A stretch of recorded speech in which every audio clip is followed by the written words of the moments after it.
yang telah membina umatnya dengan penuh rasa kasih sayang.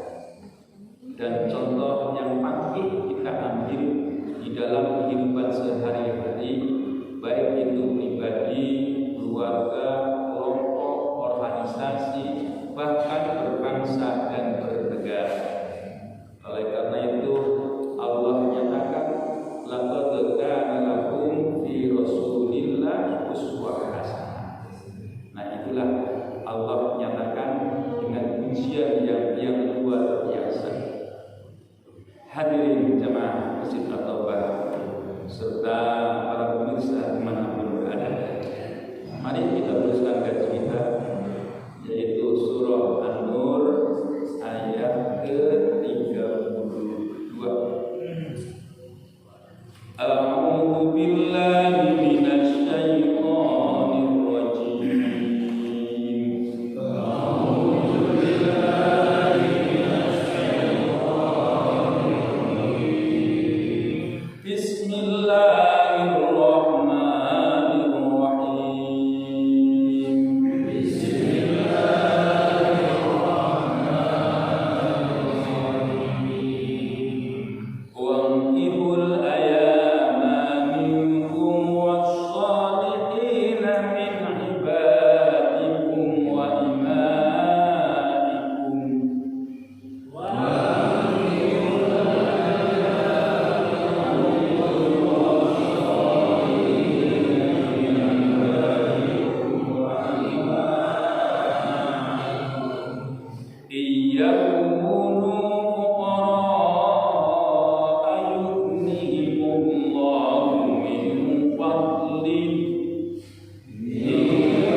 membeberkan zinatahunna, perhiasannya.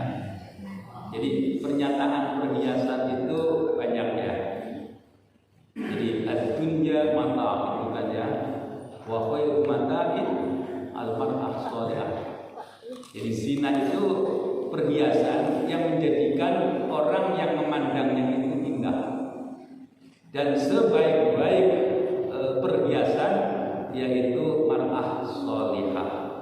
Jadi di sini berkaitan dengan ini semua, yaitu ada beberapa pendapat ulama kenapa sih seorang mukminah itu disuruh untuk mengenakan menutup auratnya itu untuk membedakan ya Pak ya, antara orang yang benar-benar ya, orang yang mukmin dengan orang yang tidak mukmin. Kalau orang mukmin seperti ini, kalau orang yang tidak mukmin ya biarkanlah mereka itu semaunya. Kira-kira seperti itu. Dan di sana itu juga digambarkan bagaimana dia itu mempunyai pergaulan ketika berada di dalam rumah, untuk keluarganya, untuk suami, untuk anak, dan yang ada hubungan darahnya. Baik itu hubungan darah karena perkawinan terhadap saudara-saudara yang laki-laki ke atas gitu ya, ataupun yang ke bawah. Ya, jadi kalau umpamanya yang ke atas ya kakek neneknya, kalau yang ke bawah bisa jadi anak turunannya. Nah itu di sana itu mempunyai kedudukan sama dalam satu keluarga. Jadi di situ auratnya itu berbeda ketika keluar. Intinya kalau keluar ini memang yang apa itu hadis yang sahih Pak ya, dan ini diakui oleh para alim ulama tidak mengundang perdebatan.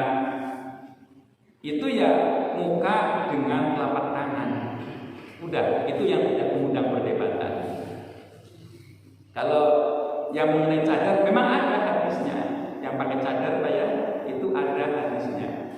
Tetapi di sana ada beberapa pendapat ulama yang menyatakan bahwa ada, memang benar ada gitu ya, tapi perlu dikaji ulang gitu.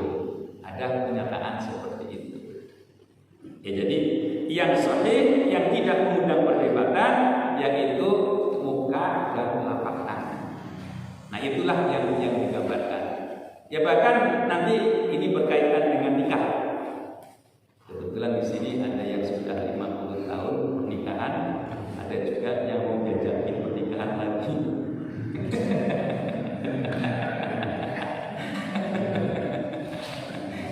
Cocok ini ya. Cocok ini ada ini. Ada yang sudah senior, ada yang junior. Ya, ada juga yang belum gitu ya. Ya, jadi ini di sini ayat ini menggambarkan bagaimana sebaiknya seorang perempuan. Ya kalau kita gampangan saja lah Pak ya. Kalau nutup aurat itu kan istilahnya dibungkus ya Pak ya. Jadi dibungkus rapat gitu ya. Ya kira-kira kalau makanan ya Pak ya, sama-sama oncom gitu ya. Oncom yang dibungkus dengan oncom yang tidak dibungkus harganya mahalan mana Pak? Yang dibungkus ya Pak ya. Coba Bapak kejajan gitu ya, atau ke swalayan gitu. Oncom itu mahal karena dibungkus gitu ya. Ya, apalagi harus satu geletak. Nah, itu sudah nggak ada harganya. Kalau geletak itu ya sudah nggak dibungkus lagi, itu sudah tidak ada harganya. Nah, begitu juga manusia. Kalau manusia itu mau menjaga diri, maka harganya itu akan dihargai sebagaimana manusia. Ya, jadi inilah apa itu ketentuan untuk menutup aurat. Ya, jadi ya kemarin juga disampaikan bahwa yang mengundang ya, dan kalau kita lihat dalam ayat tentang perzinahan itu diawali dengan azaniyah gitu kan ya. Kalau korupsi itu asyariku. Jadi kalau perzinahan itu ayatnya tuntutannya itu dari perempuan. Ya walaupun sungguhnya ya di sana kedua-duanya mau berbuat zina. Ya kalau umpamanya mengundang terus gak mau ya gak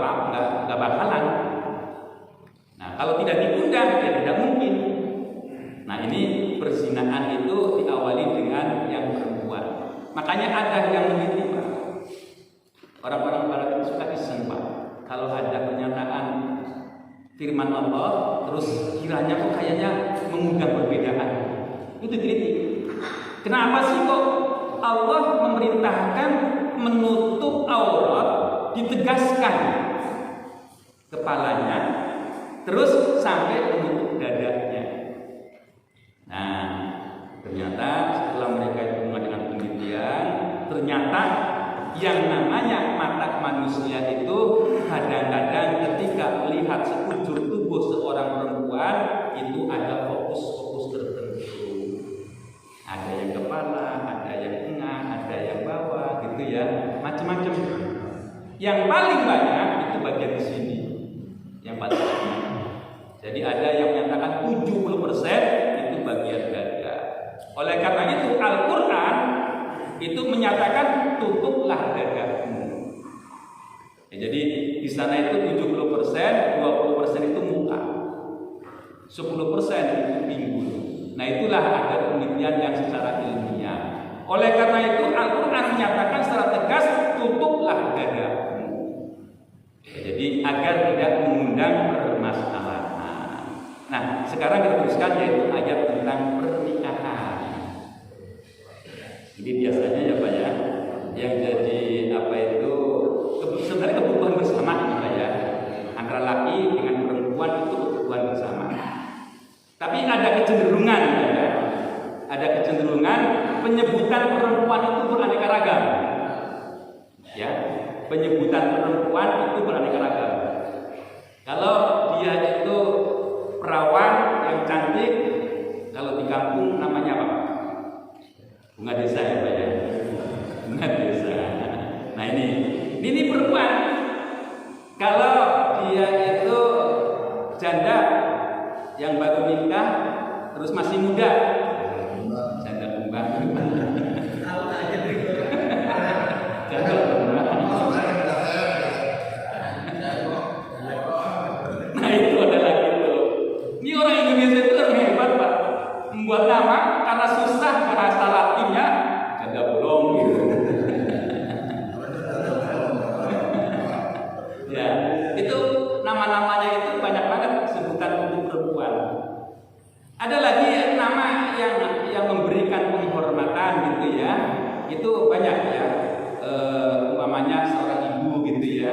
Itu untuk seorang perempuan. Nah, di sana digambarkan bagaimana kedudukan seorang perempuan itu luar biasa di dalam keluarga. Ya, jadi ini ada.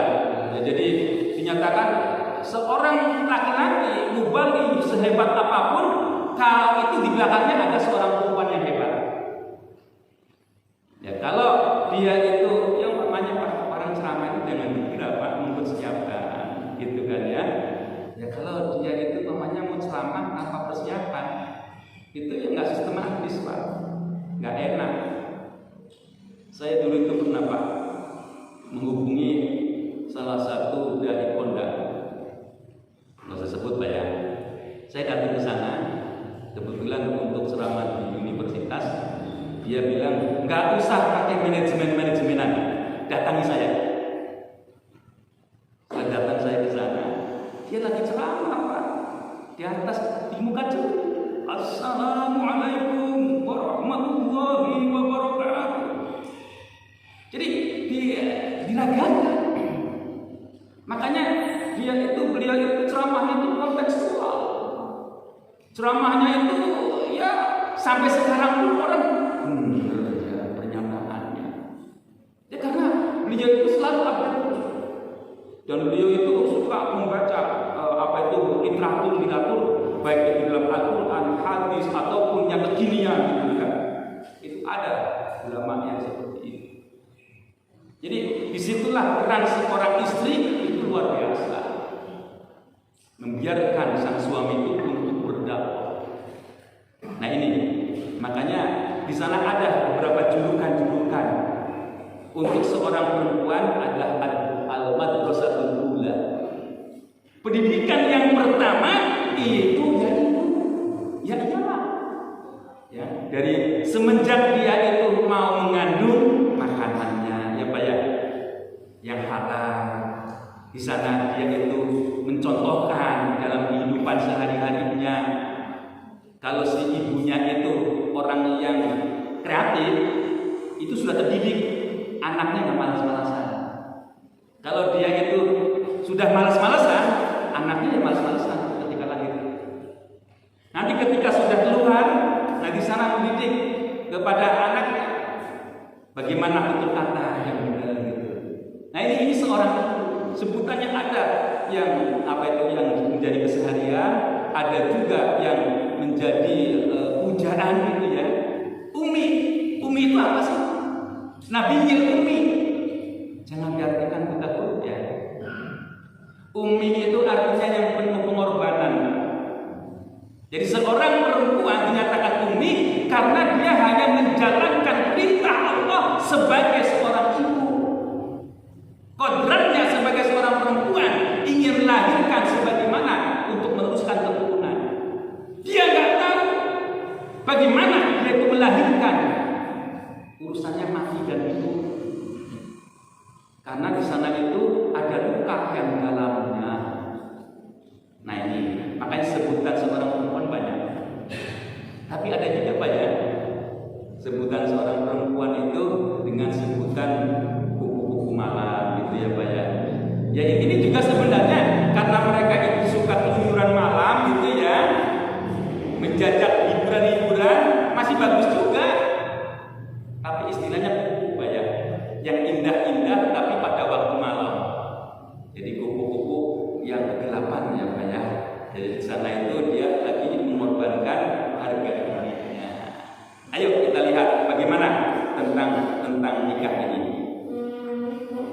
Wankihul ayama minkum wassalihina min ibadikum wa imaikum iyakunu fuqara yughnihimullahu min fadli wallahu wasi'un alim.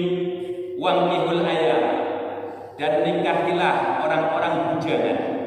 Bujangan itu bisa jadi belum nikah ataupun sudah nikah. Ya bujangan ini untuk laki-laki ataupun perempuan sama. Minkum dari kalian wassolihina, yaitu orang-orang yang soleh, min ibadikum dari hamba-hambamu, wa imaikum dan budak-budak kalian. Iyakunu, apabila keadaan mereka itu fuqara, dalam keadaan fakir, dalam keadaan kekurangan, yughnihumullah, maka Allah akan memperkaya. Maka Allah akan memenuhi kebutuhannya. Min fadli, dari keutamaannya, dari karunia Allah. Wallahu wasi'un alim, dan Allah itu maha luas dan maha bijaksana. Ya. Jadi ini untuk orang-orang yang bujangan ya, sudah diingatkan.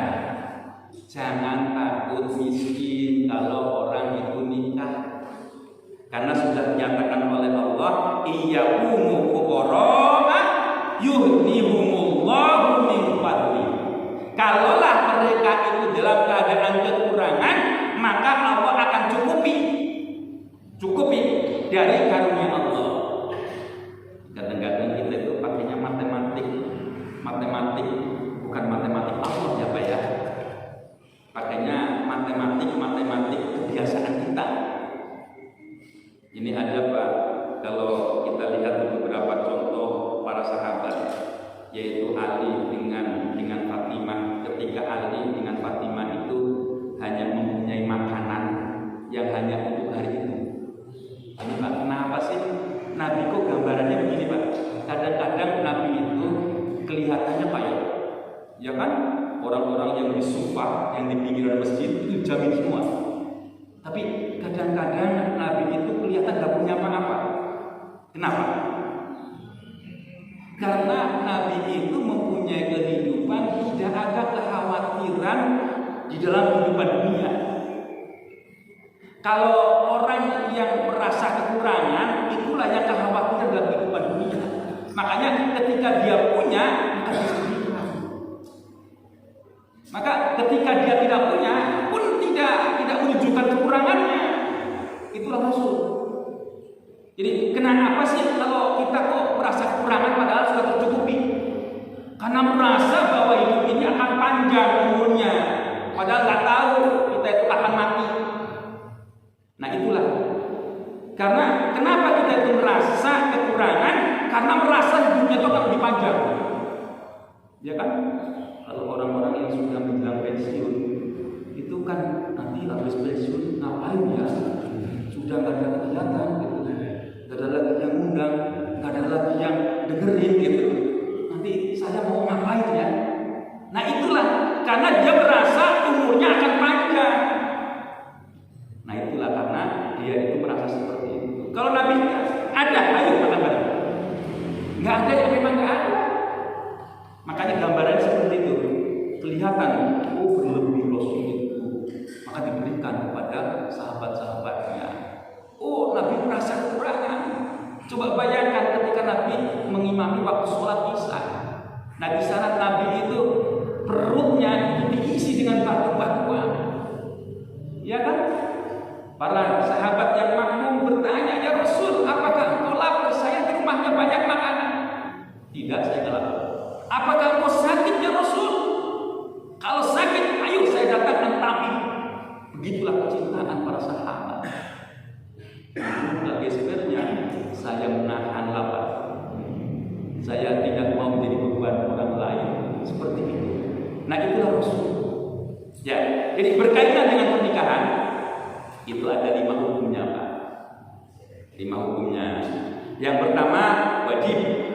Nah, kalau yang wajib ini yaitu dasarnya sudah mempunyai bekal dan khawatir dia itu berbuat yang tidak bisa ditahan lagi sebagai apa itu ada biologisnya. Nah itu makanya dia wajib. Ya ada bekal dan dia bisa tidak khawatir tidak bisa nahan, maka wajib. Yang kedua sunnah. Sunnah dia punya bekal, tetapi sebenarnya dia bisa menahan, tapi ada keinginan untuk memperoleh keturunan. Nah ini namanya sunnah. Nanti ada lagi yang makruh Pak, mau nikah, dan sebenarnya dia juga bisa nahan, tapi nggak ingin punya anak. Maunya enaknya, nggak mau anaknya. Nah, ini yang nggak benar ini. Ya sudah nikah, ya tujuannya ya punya anak keturunan. Ya, jadi ini yang makruh. Nanti ada lagi yang haram. Yang haram itu hanya ingin memain-mainkan saja.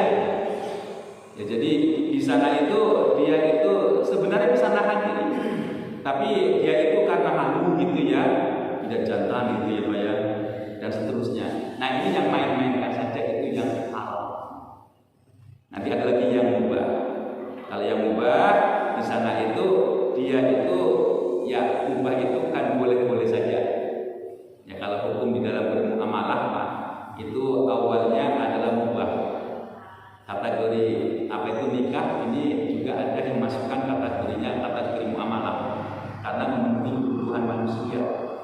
Nah, kalau yang mubah ini dia itu tercukupi dan bisa memenuhi kebutuhannya dan bisa menjaga diri. Ya, artinya dia kalau bisa menjaga diri, misalnya itu ada pesan. Kalau belum bisa memenuhi kebutuhan untuk biaya hidup, maka berpuasalah. Ya, disinilah dia itu tidak ada kekhawatiran, tidak ada apa, ya, disitulah mubah namanya. Jadi hukum nikah itu ada 5. Dan memang kalau kita lihat Pak ya, hukum-hukum yang mubah itu bisa berubah-ubah. Kayak ziarah kubur Pak ya. Ziarah kubur itu hukumnya mubah Pak asalnya. Karena apa? Kalau dalam kaidah fikih itu ada istilah jatuhnya perintah sesudah larangan. Ya kan Nabi dulu pernah larangan ya. Ketika ziarah kubur, ketika akidah umat Islam itu belum kuat, jangan ziarah kubur, jangan. Kenapa? Datang ke sana merengek-rengek, kakek, nangis, minta. Nah, akhirnya kan nggak benar, meraung gitu. Nah, itu yang nggak benar. Minta-minta di kuburan. Nah, yang seperti itu tidak diperkenankan. Dilarang oleh Rasul. Ketika umat Islam itu sudah dikasih fondasi akidah yang benar, udah tahu mana perbuatan tauhid, mana perbuatan syirik, dia bisa membedakan, bisa melaksanakan fazuluha. Ziarahkan. Nah, makanya di sana itu ini mubah, bisa berubah-ubah hukumnya. Kalau dia itu datang ke kuburan menambah dia itu beribadah, oh iya, orang itu bakalan mati. Kalau mati di sana itu pertanggungjawabannya itu dimintai apa yang telah diperbuat. Nah, itu menjadikan keimanan bertambah, itu sunnah. Loh, kok dia itu orangnya bangor gitu ya, bandel namanya. Terus ketika dia itu dibawa berziarah, dia nangis, ya Allah ya Rabbi, iya ya, orang itu akan mati. Orang itu akan jadi tanah, akan diminta pertanggungjawaban oleh Allah. Semua perbuatan-perbuatan yang akan dihisab dan seterusnya wajib ini. Ya, wajib. Kalau dia itu menjadikan dia itu berubah total. Nah, dan seterusnya. Nah, jadi hukum ziarah kubur itu bisa berubah-ubah. Ya. Ya, jadi ini orang-orang yang mau nikah, nah di sini ada beberapa kriteria. Kadang kita baca saja ada apa ya? Farahiku fi ghalibati wa dini wa jamali wa hasabin wa nasabin kullu minal qaumi yahwa. Farahiku fiha, bersenang-senanglah kalian. Di fadlihi karena ada keutamaan. Nah, di sana ada biasanya kalau orang bertemu pertama itu ya jamalnya dulu ya Pak ya. Gantengnya dulu, cantiknya dulu, itu hal yang wajar. Orang pertama ketemu ya, bagaimana ketika ketemu pertama, pandangan pertama ya Pak ya, berkesan atau enggak? Kalau anak sekarang itu ada istilahnya Pak, bisa nggak ya dibawa kondangan gitu? Bisa nggak dibawa kondangan? Bilangnya seperti itu. Hal yang wajar melihatnya itu, yaitu mukanya. Nanti setelah lihat mukanya, bagaimana hasabnya, usahanya, bagaimana nasabnya, keturunannya. Padahal yang paling utama itu agamanya. Agama itu apa sih Pak? Kalau menurut hemat saya, agama itu berkaitan dengan perilaku.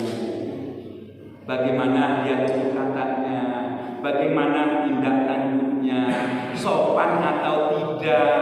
Nah, ini yang dijadikan ukuran. Kalau pengetahuan, ya itu agama juga. Tetapi sebenarnya kan banyak apa ya, orang yang berilmu tetapi mohon maaf tidak menggunakan ilmunya. Makanya diancam. Kabura maqtan indallahi an taqulu ma la taf'alun. Ya karena sesungguhnya agama itu menuntut perbuatan. Imal, aqimus shalah. Ya kalau cuma pengetahuan tidak, realisasinya itu jauh. Na'udzubillah. Nah ini, ya jadi di sini sudah dijanjikan kalau kita itu mengikuti perintah Allah, mau menikah dalam keadaan kekurangan, insya Allah akan tercukupi.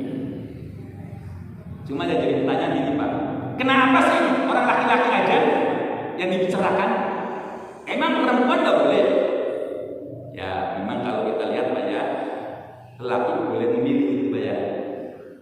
Tapi kan yang punya prerogatif perempuan Pak.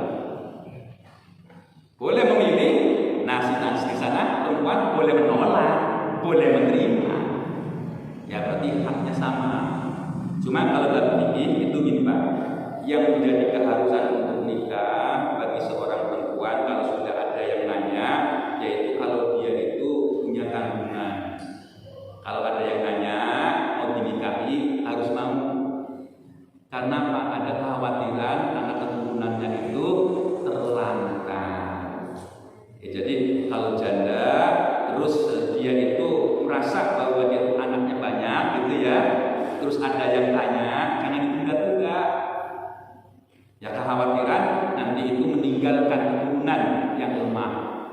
Dalam ayat Al-Quran jelas, wal yahsal ladina law taraku min qalbihim dzurriyyatan ni'afa.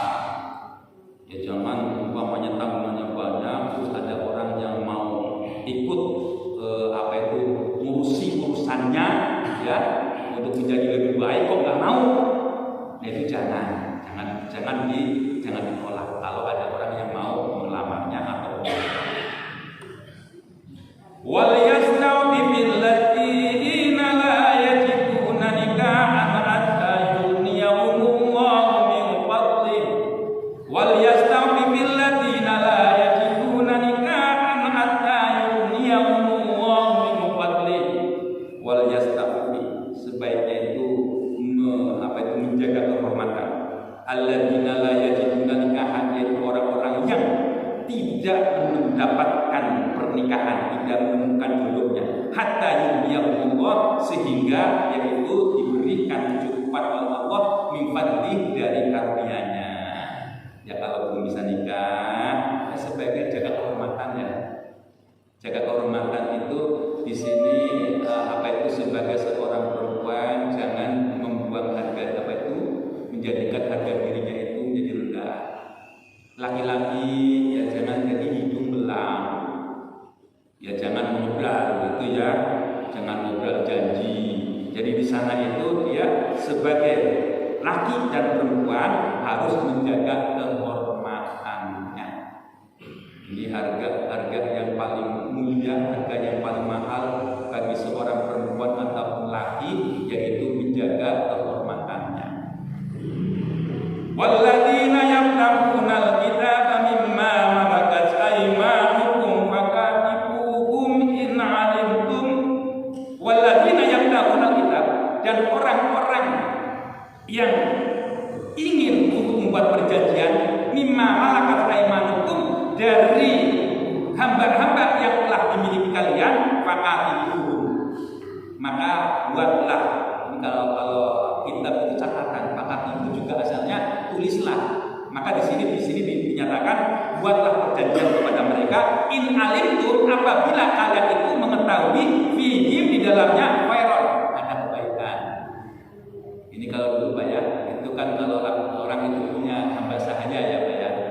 Kalau punya hamba sahaya itu termasuk orang yang baik-baik. Kalau mau nikahin, ya nikahin.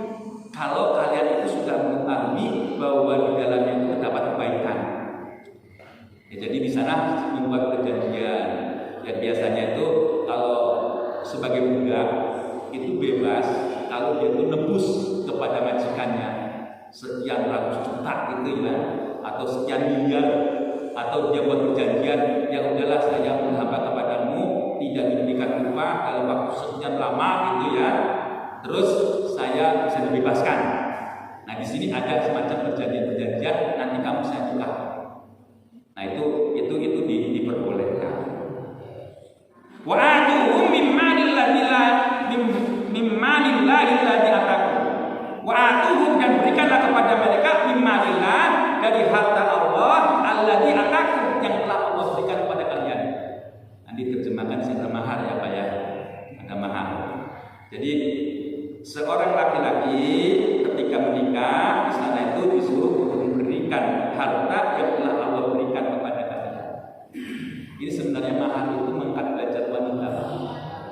Mengangkat derajat wanita. Makanya kalau dulu Pak ya, itu orang itu kalau menikah itu biasanya ke bawah adat ya Pak ya. Jadi ada istilah kalau Pak Khotib bilang itu kalau tidak ikutin adat, ngadat ya Pak ya. Jadi jadi omongan orang kesana kemari gitu. Oh si anu. Nah, ya memang ini untuk menyatukan dua pola pikir itu kan sangat susah. Satu desa ini saja dua pola pikir berbeda itu sangat susah. Apalagi sudah beda suku, apalagi sudah beda bangsa. Nah itu sangat susah pola pikirnya. Kan ada kebiasaan. Umpamanya kalau di Sumatera Barat yang dominan itu perempuan ya Pak ya, mengatur perempuan. Ya kalau di Pulau Jawa itu biasanya yang laki-laki. Tapi ada juga yang perempuan itu dominan, ada juga ingin ngatur gitu ya, ada yang seperti itu. Nah ini semua kalau itu aku-akuan semua, ngikutin perilakunya masing-masing, dari kebiasaan dirinya, dari adatnya dan seterusnya tidak ketemu. Makanya kembali kepada Tuhan. Sekarang sudah mulai ada perubahan. Tapi ya jangan kebablasan.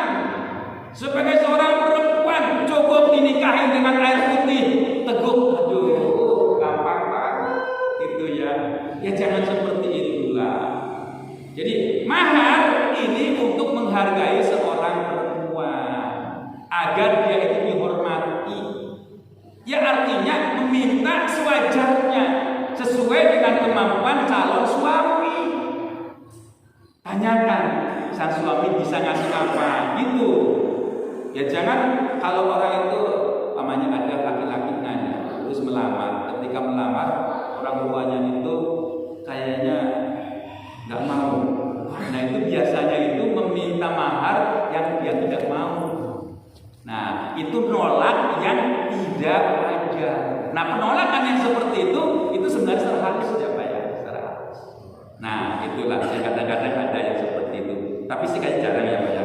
Kalau sudah lamaran itu ya biasanya orang tua itu mengikuti apa kemauan asli anak. Karena zaman sekarang itu kan berbeda dengan seperti zaman dahulu. Istilahnya kalau sekarang itu tuturi handayani apa artinya Pak ya?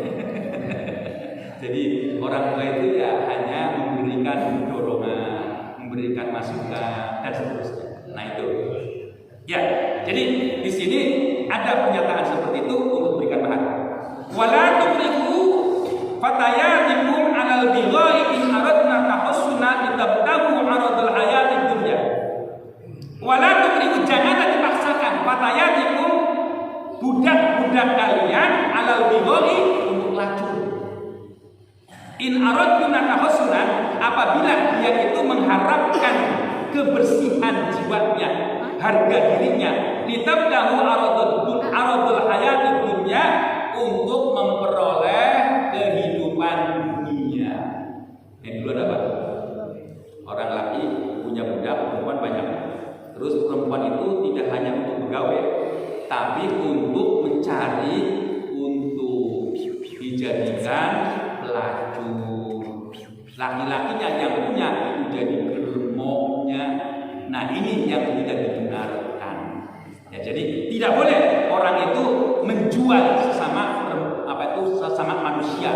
Ya dalam arti sehingga harga dirinya itu jatuh. Wa may yukrihunna fa innallaha min ba'di ikrahihinna fa ghafurur rahim. Kalaulah sudah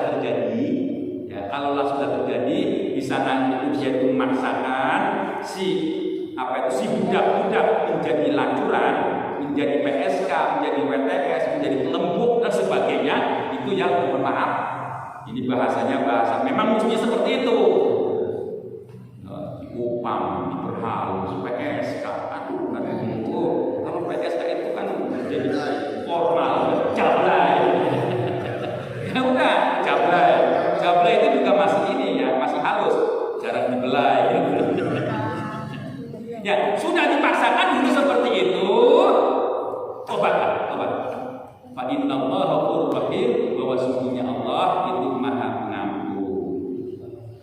Walaqad anzalna ilaikum ayatin mubayyinatin wa mathalan minal ladzina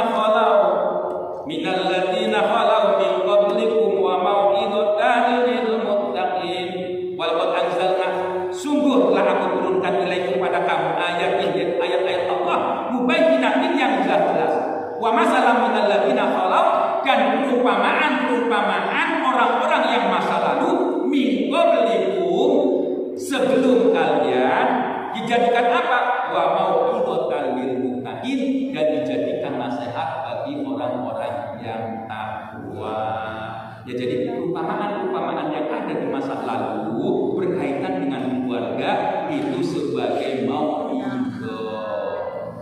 Ya, hadirin jamaah masjid Taqwa yang saya cintai, inilah Islam itu nyata Pak. Di negara dunia manapun sedang berkembang Pak. Di Indonesia aja Islam itu seolah-olah menjadi penghambat ya, menjadi penghambat. Dan kemarin itu berkaitan dengan miras itu ya. Kita sebagai seorang muslim bahwa miras itu adalah rizqun min amali syaitan, harus dijauhi, itu harus pegang benar. Mereka itu berani ngomong Pak. Orang-orang yang tidak suka dengan miras bilangnya apa? Mereka lagi mabuk agama, tidak mabuk miras. Contoh itu berani seperti itu. Terus ada